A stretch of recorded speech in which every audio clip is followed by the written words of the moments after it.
It's movie time. I'm Eric Stark, joined by Michael Long, our entertainment editor at the Sunday News, and we're here to talk about the Academy Awards, the 82nd time they've done it, our second time doing it. Yep.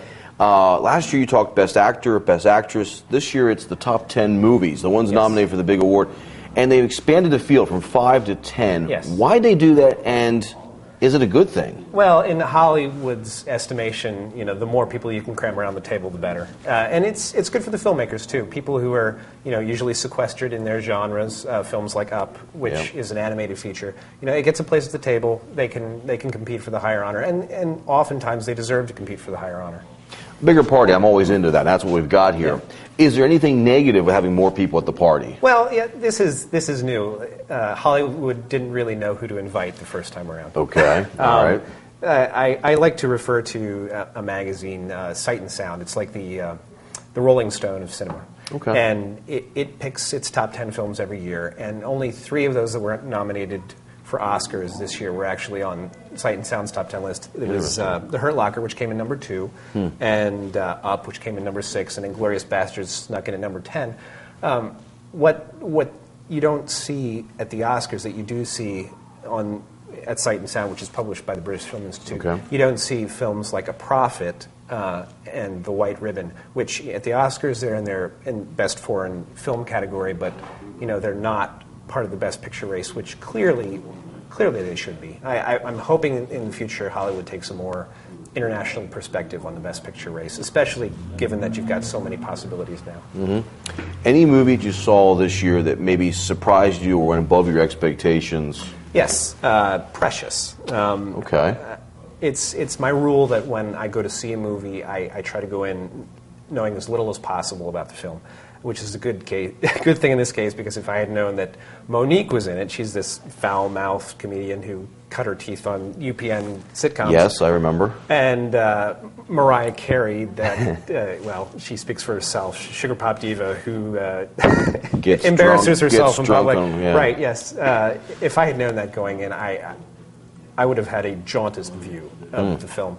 But coming out, it was spectacular. It was devastating. It was the kind of thing you leave the theater and you feel exhausted. Wow. It's been a storyline that's been done before, but they found a way to do it a little bit better. Yeah, and they did it with actors, basically no-name actors. It was fantastic. If you had to pick one movie to have somebody go see, to have me go see, what would it be? I would pick Up, because movies are expensive nowadays, and you want to go to something where everyone can, have a good experience. And even though it probably won't win Best Picture, it probably isn't Best Picture, it's pretty close, and it's got something in it for everybody. It's interesting you picked that one, because last year you told the viewers to go see WALL-E, and it falls right into, I'm seeing a genre for you, which is family-oriented movies. Movies that anybody can see. Okay. That's the way I like to think of it. Now, you did not go see all the Best Actor, Best Actress movies this year. That wasn't what you were doing, but you've seen a lot of good movies.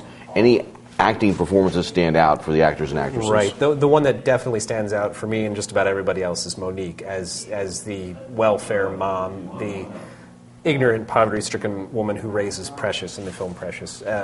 What she does is, breathtaking and totally unexpected. Let's go back to Best Picture. We've got Avatar, highest grossing movie of all time. The Hurt Locker, which I saw and I thought was just intense and gripping. They're both really good, but we've got this extra subplot going on, Michael, that I think found very interesting. You just told me about it a few minutes ago. Right. In this 2-horse race, the jockeys, if you will, are James Cameron, the director of Avatar, and Catherine Bigelow, the director of Hurt Locker. They are ex-wife, ex-husband, which is an interesting little plot, and it would be more interesting if they didn't like each other, but they actually collaborate quite a bit. I'm hoping, and a lot of people are hoping, that Catherine Bigelow gets the recognition on this night, because she has a chance to be the first woman director ever to win, Best Director. And the Academy, which kind of skews toward dramatic films, is more likely to like The Hurt Locker than Avatar. Even though Avatar is this huge, spectacle experience, I think the better dramatic piece is The Hurt Locker, and it should get Best Film. Both movies up for 9 awards this year. For the full story, check out Sunday News' article by Michael Long.